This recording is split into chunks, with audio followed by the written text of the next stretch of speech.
Hello అండి, ఎలా ఉన్నారు? బాగున్నారా? మేమైతే చాలా బాగున్నామండి. మీరు కూడా బాగుండాలని మనస్ఫూర్తిగా కోరుకుంటూ welcome back to our channel. ఇక ఈ బ్లాగ్ వచ్చేసి నాకు తెలిసిన కొన్ని మనీ సేవింగ్ టిప్స్ అయితే మీతో షేర్ చేసుకోబోతున్నానండి. వీడియో అయితే స్కిప్ చేయకుండా లాస్ట్ వరకు చూడండి. వీడియో నచ్చితే లైక్ చేయండి, సబ్స్క్రైబ్ చేయడం అయితే మర్చిపోకండి. ఇక ముందుగా అయితే బియ్యం కడిగి గ్యాస్ మీద అయితే పెట్టేశాను. ఇక ఉల్లిపొరక టమాటా అయితే వండుదామనేసి అనుకుంటునే వాళ్ళ ఉల్లిపొరక నైటే కట్ చేసుకొని పెట్టుకున్నా. ఉల్లిపొరక, దొండకాయ, బీన్స్, గోకరకాయ ఇలాంటివి అయితే నేను నైటే కట్ చేసుకుంటానండి ఖాళీగా ఉన్న టైంలో. ఎందుకంటే మనకు మార్నింగ్ ఆగం కట్ చేసుకోవడానికి కుదరదు కదా, టిఫిన్స్ అలాగే పిల్లలు ఇవన్నీ ఉంటాయి కాబట్టి.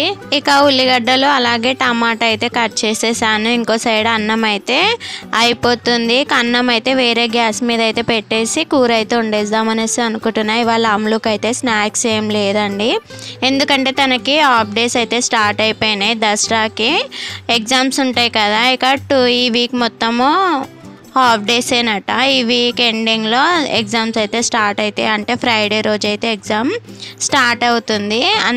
అందుకే టిఫిన్స్ అయితే ఏం చేయట్లేదు, ఉట్టి అన్నం అలాగే కూర అయితే వండేస్తున్నాను. నైట్ చపాతీలు అయితే చేసిన, ఇక అవి అయితే ఉన్నాయి మా వారికి టిఫిన్ కింద, అదైతే సెట్ అయిపోతుంది. ఇక కూర అయితే వండేసానండి.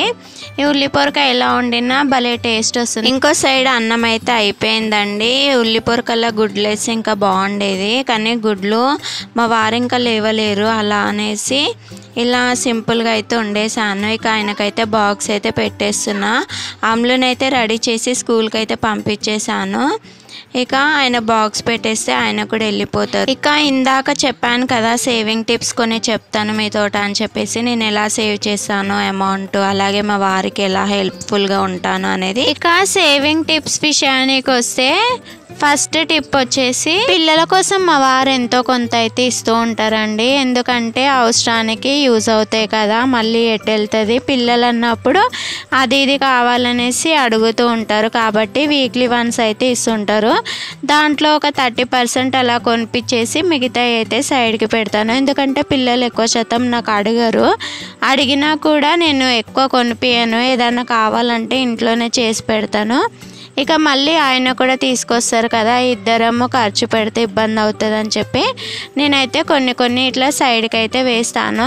ఇక నెక్స్ట్ కిరాణా షాప్లో మేము పాల ప్యాకెట్, పెరుగు ప్యాకెట్ ఇలాంటివి అయితే మేము బుక్ అయితే పెడతామండి. ఎందుకంటే మంత్లీ ఇన్కమ్ కాబట్టి మనకు రోజు ఇన్కమ్ రాదు కదా, అలా అనేసి శాలరీ రాగానే వాటికైతే ఇచ్చేసుకుంటాను. అందుకే ఒక బుక్ అయితే పెడతాను. ఇంట్లోకి కావాల్సిన సబ్బులు, షాంపులు ఇలాంటివి ఉంటాయి కదా, అవైతే మంత్లీ ఒకసారి అయితే తీసుకొచ్చుకుంటాము. ఇక కిరాణా షాప్లోనైతే ఒక పాల ప్యాకెట్ కానీ, పెరుగు ప్యాకెట్ కానీ ఇలాంటివి అయితే బుక్ అయితే పెడతాము.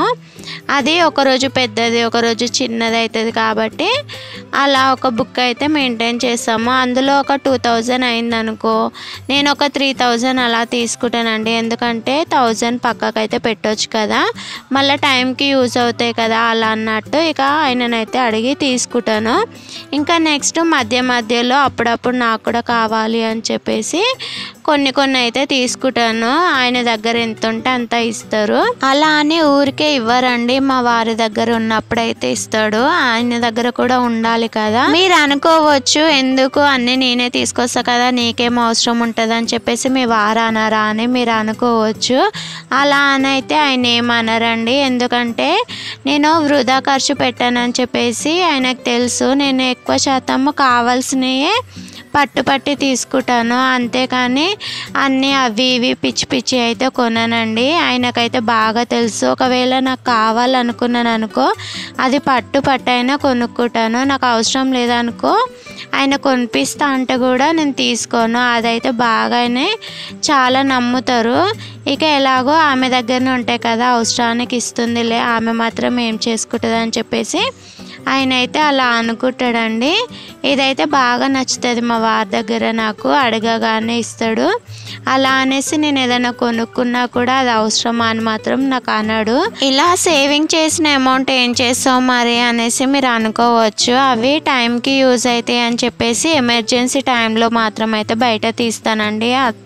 అస్సలు ఎక్కువ శాతం తీయను, ఎక్కువ నేను ఇంట్లోనే పెట్టేసుకుంటాను. బ్యాంక్లో అక్కడిక్కడ కొందరు మెయింటైన్ చేస్తారు కదా, నాకు సైడ్ ఇన్కమ్ కాబట్టి అది ఎవరికి తెలియకుండా మెయింటైన్ చేస్తేనే మంచిగా ఉంటుంది కదా, అలా అనేసి నేను ఎవరికి తెలియకుండా ఇంట్లోనే బీరువాలో ఆయనకు తెలియని ప్లేస్లో అయితే పెట్టేస్తాను. ఇలా చిన్న చిన్న సేవింగ్స్ తోటి అయితే మా వారికి ఎంతో కొంత హెల్ప్ఫుల్గా అయితే ఉంటానండి. అమ్మ పేరు మీద అయితే ఒక అకౌంట్ అయితే ఉందండి, అందే సేవింగ్స్ అకౌంట్ ఉంటాయి కదా, అదైతే ఆమె పేరు మీద ఉంది. ఇక దాంట్లో అయితే మంత్లీ ఎంత సేవ్ చేస్తామో అదైతే వేస్తాము. ఒక ఏజ్ వచ్చేసరికి మనకు కూడా ఎంతో కొంత ఆసర అవుతుంది కదా, ఆ ఆలోచనతో అయితే మంత్లీ ఇంత సేవింగ్ అయితే ఆమెకి పెడతాము. నా సేవింగ్ నేను చేస్తాను, మా వారి సేవింగ్ మా వారు చేస్తారండి. నాదైతే ఒక పావుల మందం అయితే ఆయన రూపాయి మందం సేవ్ చేస్తాడు. ఆయన అలా మెయింటైన్ చేస్తుండు కాబట్టి మేము ఇప్పటి వరకైనా ఒకరికి చేయి చాచకుండా మా అంతలో మేమైతే మంచిగానే ఉన్నామండి. ఎంత సేవ్ చేస్తాడో అంతకు డబల్ రేట్గా ఖర్చు పెడతాడండి. ఇది ఒకటి మా దాంట్లో నాకు నచ్చని పాయింట్ అనేది ఉందంటే, నేను యూట్యూబ్లో చూసాను సేవింగ్స్ ఇంత చేస్తాం అంత చేస్తాం, మా అమౌంట్ తీసి బంగారము అది ఇది కొంటామని చెప్పేసి అంటారు లేడీస్. బంగారం కొనంత సేవింగ్ ఎలా చేస్తారో నాకైతే అస్సలు తెలియదండి. ఎందుకంటే పెద్ద పెద్ద జాబర్లే బంగారం కొనాలంటే చాలా ఇబ్బంది పడుతున్నారు. అలాంటిది మనం మిడిల్ క్లాస్ వాళ్ళము బంగారం కొనేంత ఎలా మెయింటైన్ చేస్తారో నాకైతే తెలియదు. నేనైతే మినిమం ఒక 3,500-4,000 వరకు అయితే సేవ్ చేయగలుగుతాను. అంతేకాని అది కూడా అతి కష్టంగా మినిమం అయితే 2 అయితే కంపల్సరీ అయితే చేస్తానండి. అంతకంటే ఎక్కువ అయితే నేను చెప్పలేను, ఎందుకంటే ఒకరికి చెప్పడానికి కూడా మనము నమ్మేటట్టు అయితే ఉండాలి కదండి. మనము నోటికొచ్చింది చూస్తలేరు కదా అనేసి ఎంత పడితే అంత అయితే చెప్పొద్దు, మనం ఎలా చేస్తామో అలానే చెప్పాలి. ఇక ఇందాక చూపించాను కదండి, ఆ స్టాండ్ వచ్చేసి నేను మీషోలో అయితే తీసుకున్నాను. ఇంతకుముందు వీడియోలో చెప్పాను కదా, తులసమ్మ కోసం ఒక స్టాండ్ అయితే తీసుకోవాలనేసి అనుకుంటున్నా అని చెప్పి, అదైతే ఇదేనండి. చాలా బాగుందండి, క్వాలిటీ వైజ్ కానీ హైట్ వైజ్ కానీ నాకైతే భలే నచ్చింది. నేను ఆ పనులు చేసుకుంటున్నా, ఆల్రెడీ నల్ల కూడా వచ్చింది నీళ్ళు పట్టుకుంటా. ఇక ఈ స్టోరీలో నేను అసలు అవేం మర్చిపోయాను, నీళ్ళైతే పట్టేసి లోపటైతే పెట్టేశాను. ఇక మా పక్కన ఆంటీ ఊరికైతే వెళ్ళింది, గులాబీ మండ అయితే తీసుకొచ్చిందట. ఇక ఒక కుండీలో అలాగే పైన ఉన్న ఒక కుండీలో కూడా ఒకటైతే పెట్టాను, చూడాలి అది వస్తుందో లేదో. ఇప్పుడు వర్షాలు పడుతున్నాయి కదా, వస్తుంది అని చెప్పేసి ఇచ్చింది. ఇక అక్కడైతే పెట్టేశాను. ఇప్పటి వరకు నా దగ్గర ఉన్న పూల చెట్లు నాకు సరిపోతాయండి, నాకు పూజకైతే కరెక్ట్ సరిపోతాయి. ఇక బయట కొనాల్సిన అవసరం లేదు.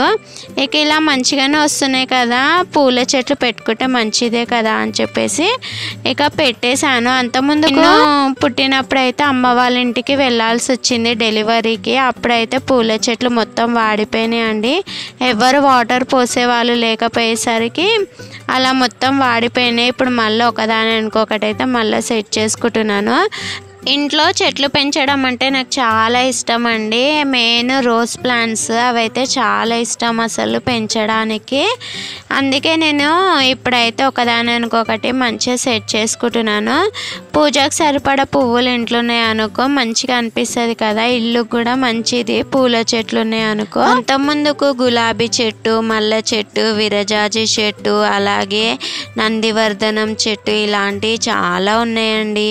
మస్తు పెట్టిన పైన స్లాబ్ మీద, కానీ అన్ని వాడిపోయేసరికి కుండీలు మొత్తం పడేసిన, అసలు ఇంట్రెస్ట్ మొత్తం పోయింది. ఇక బట్టలు అయితే 2-3 రోజుల నుండి మర్చేయడానికి అవ్వట్లేదండి. నాకేందంటే రోజుకు రోజు మర్చేస్తేనే మంచిగా అనిపిస్తుంది. ఇక ఒక రోజు తెచ్చి ఆడ పెట్టాను అనుకో, ఇక రోజు రోజు మారిపోతుంది, కానీ అవి మర్చేద్దామన్న ఇంట్రెస్ట్ అయితే అస్సలు పుట్టది.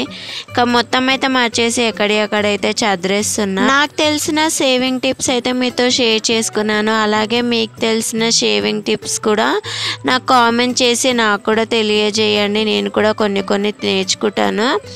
అంతేనండి. ఎలా ఉంది వీడియో, నచ్చిందా? నచ్చితే మాత్రం లైక్ చేయండి. ఇక గిన్నెలు అయితే వేసి నీట్గా తూడ్చేసాను. ఇక వాయిస్ అయితే కొంచెం తేడాగా అయిపోయిందండి, ఎందుకంటే ఈ మధ్యలో వాయిస్ సరిగ్గా ఉండట్లేదండి.